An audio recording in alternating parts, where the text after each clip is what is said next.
আসসালামু আলাইকুম। কেমন আছেন আপনারা সবাই? আমি আলহামদুলিল্লাহ ভালো আছি। না ছোট ভাই, টেনশন তো করি না, তারপরে হচ্ছে টেনশন চলে আসে। যা হওয়ার তো হয়ে গেছে, এখন তো দেশে যদি পাঠিয়ে দিত তাহলে হচ্ছে যে পুরোপুরি নিশ্চিত হয়ে যেতে পারতাম। আজকে তো প্রায় 25 দিন হয়ে গেল। জানি না কি হয়েছে, কেন আসতে পারতেছে না, কেন হচ্ছে এখনো ছাড়তেছে না। তার মধ্যে আবার 10 দিনের মতো তো ঈদের ছুটি গেল। ঈদের ছুটি শেষ হয়ে কবে পাঠাবে, কি আসবে বিষয় কিছুই জানি না। যোগাযোগও করতে পারি না। ভাইয়া ওদিক দিয়া অনেক ধরে আর কি, কফিল ধরে দেখতেছে, কেউই কোনো খোঁজখবর পাচ্ছে না আর কি। ওইখানে তো সপর জেলে যাওয়ার কোনো সিস্টেম নাই। এই কারণ হচ্ছে মেন সমস্যাটা। ও যদি কোথাও বলতে পারতো তাহলে হয়তো এত টেনশন হইতো না। এখন হচ্ছে টেনশন করে আমি এখানে অসুস্থ, আর ওর দিক দিয়ে কী অবস্থা আমি জানি না। সবচেয়ে বড় কথা, ওর অনেক খারাপ লাগতেছিল কয়েকদিন যাবত। ওর অনেক খুব বাড়িতে আসতে ইচ্ছা করতেছিল, আমার সাথে একটা ঈদ কাটাতে ইচ্ছা করতেছিল। তো সর্বশেষ হচ্ছে সবই তো হলো, এখন শুধু দেশে আসাটাই হচ্ছে বাকি। এখন কবে ওরে আল্লাহ বিপদ থেকে উদ্ধার করে আল্লাহ ভালো জানে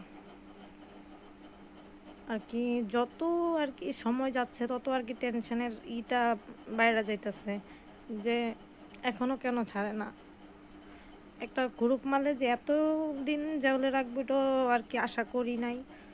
আর সৌদি আরব আর দুবাইয়ের মধ্যে হচ্ছে এই সমস্যাগুলো করে, অন্যান্য দেশে এতদিন রাখে না। আর সমস্যাও তো হচ্ছে ওদের কোম্পানির ছিল।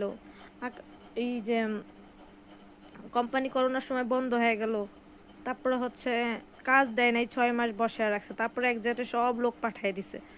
400 লোকের মধ্যে 400 লোকের থেকে 300 লোক পাঠিয়ে দিছে। তার 100 লোকের মতো বা 50 জনের মতো হচ্ছে এদিক সেদিক ছিল। যেমন হাসান ভাইয়ের কাছে চলে আসছে, এরকম আরও অনেকজন এদিক সেদিক চলে গেছে। তো এগুলো সব হচ্ছে কুমিল্লার একজন ভাই আছে, উনি হচ্ছে এগুলো সব করছে। কারণ সুপারভাইজার কুমিল্লার ওই ভাইটা, আর এমনিতে মেইন কফিল হচ্ছে কোন জায়গায় যেন থাকে, মালিক আর কি কোম্পানির, ওটা সুইডেনে মনে হয় থাকে বলছিল, সম্ভব হয় ওইখানে থাকে। আর সব কিছু সুপারভাইজার দেখে।